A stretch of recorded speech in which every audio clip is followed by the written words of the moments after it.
Hello guys! Punta na naman tayo sa labas. Ipapakita ko dapat yung mga puno ng dahon. Unti-unti na pong naglalagasan ng mga dahon sa labas guys. Tayo na at samahan nyo ko. Sana hindi po kayong magsawa sa aking mga vlog na pinapakita sa labas guys. Ito na yung pagkakataon nyo guys na manood ulit kung anong meron kami sa labas. Kasi next month, wala na kaming ganyang kulay ng dahon. Maglalagas na talaga lahat. Hindi naman lahat-lahat as in. Mayroon mga ibang puno din natitirang dahon pero ibang klase na yun guys. Kasi next month baka kasi mag-snow na guys. Habang meron pa yung mga dahon guys, panoorin nyo. Pag na-miss nyo yung guys, balik-balikan nyo lang. Parang nakarating na rin kayo sa Canada. Let's go guys at samahan nyo ko. Let's go mga kamamshi! Finally, lumabas naman si Mamshi para na naman makita nyo ang aming kapaligiran ngayon. Wala na, unti-unti nang nalalaga sa mga dahon. Wala na kayong makikitang ganitong kulay ng dahon ng puno. Ayan, yung maroon, may yellow doon. Ang ganda niyang i-video guys, o diba? Sino ang may gusto yan? Type gusto, pag gusto nyo guys. Type maganda. Ayan, maganda. Type maganda, mga dahon dyan sa baba. So, ngayon guys, dahil ay maganda ang aming panahon, so kinuha na ulit ng video ito, yung mga dahon dyan. Huwag kayong magsasawa guys. Oh, don't worry, kasi next month wala na yan. Ngayon magsawa kayo ngayon. Kasi unti-unti nang nalalagas ang mga dahon guys. Kasi yung winter is coming. So patapos na tayo bukas ng October 31. So abang-abang kayo bukas din guys ng Halloween dito. Yung Halloween nila dito sa Canada ay parang Christmas guys. Yung house to house kami guys. Para kami ay nangangaroling. Makikita nyo yung mga maraming costume ganyan. Tapos may nagbibigayan ng mga matatamis na candy, of course, mga chocolate, ganyan.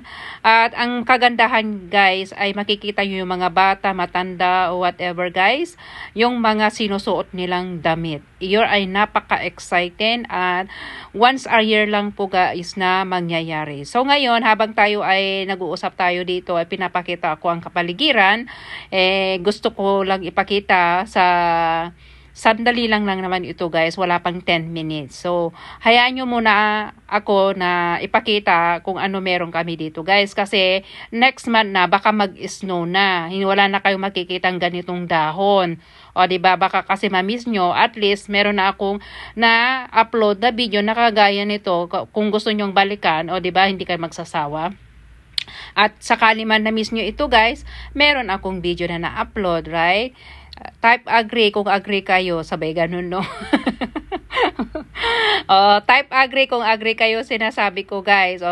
Kaya nga tinatawag nilang whether whether you like it or not, talaga ipapakita ko sa inyo ang video ito kasi ito yung pinakamaganda at pinaka-exciting sa lahat bago mag-end ng October 31.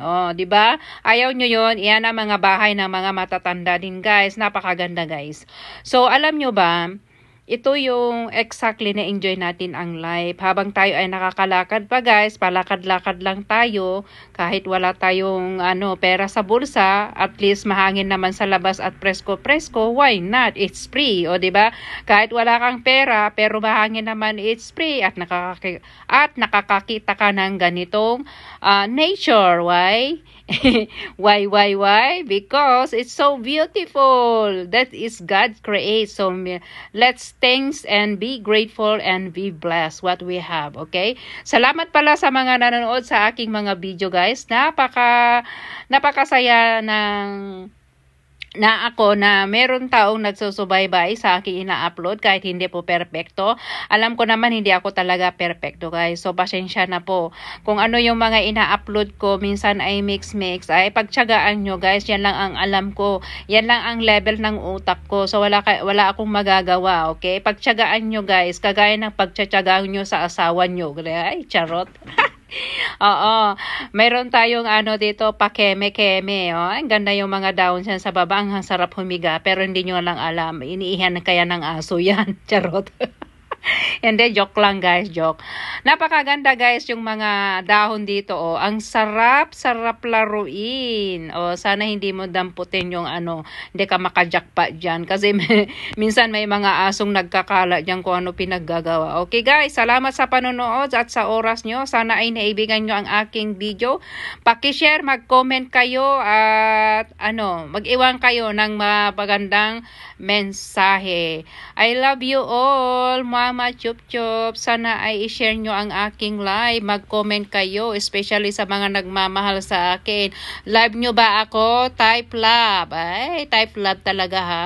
Love nyo ba ako? Type love. Thank you sa panonood. Bye-bye.